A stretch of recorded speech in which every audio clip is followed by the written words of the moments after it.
So I hardly ever film myself reading as a talking head or a performing head or a textualizing head. Uh, I usually have more interesting things to do with the camera, and I kind of like the way that in having to film an image that's separate from what I'm saying, that I split my thoughts in a certain way and make it difficult, to produce both, the visual experience that I'm trying to record and the verbal experience that I'm trying to record. But in this case, I'm going to make an exception. And that's Leo in the background. That's one of my res dogs sleeping on the couch. In this case, I'm going to make an exception, and I'm going to attempt a reading of one of what I like to call the chapters in A Labyrinth of Visions, but one could imagine it as an individual poem and a collection of poetry. I've said a lot about this collection already, and that's probably enough.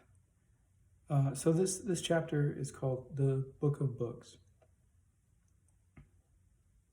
And actually, I'm going to go ahead.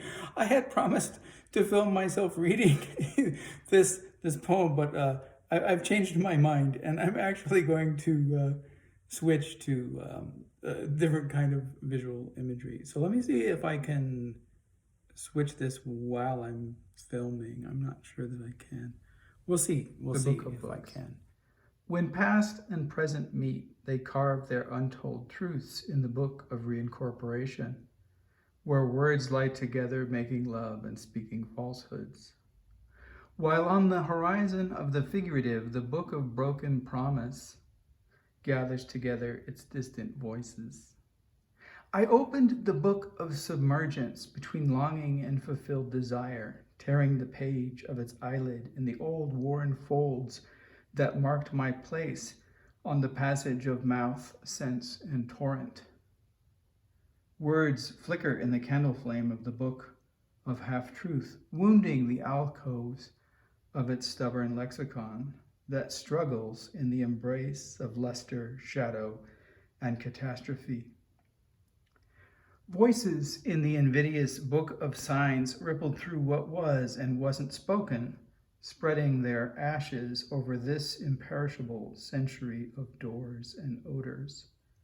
They swung open and shut, burning my nostrils with what was once left over from meaning.